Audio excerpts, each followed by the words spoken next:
Hey there, welcome to Unlock Your Potential, and today we're going to talk about budgets.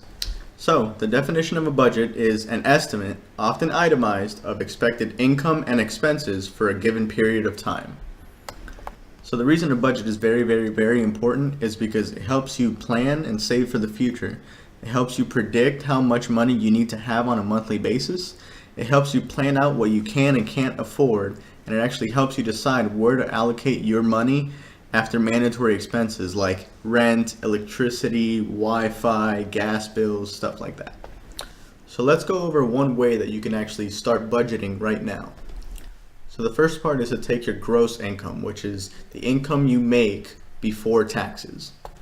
The next step is see how much taxes is taken out from your income.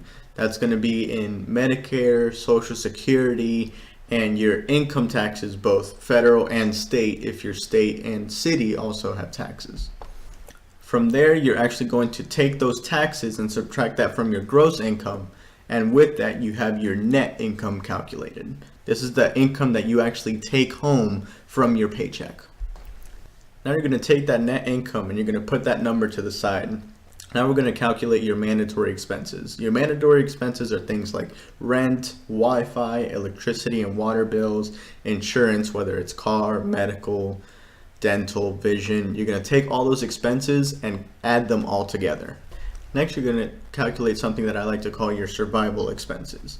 These are things like food to feed you and your family, medicine for times that you and your family get sick, and gas for your car that gets you to and from work.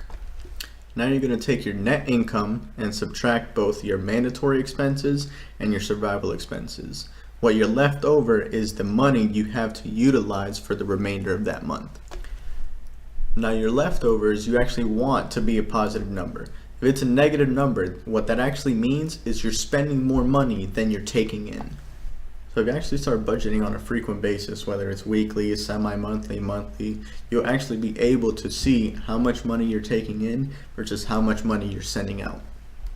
So that's a little quick lesson on budgeting. Hope you guys liked it. Please comment, like, subscribe. And again, this is Carlos Babylonia, and I'm helping you unlock your potential.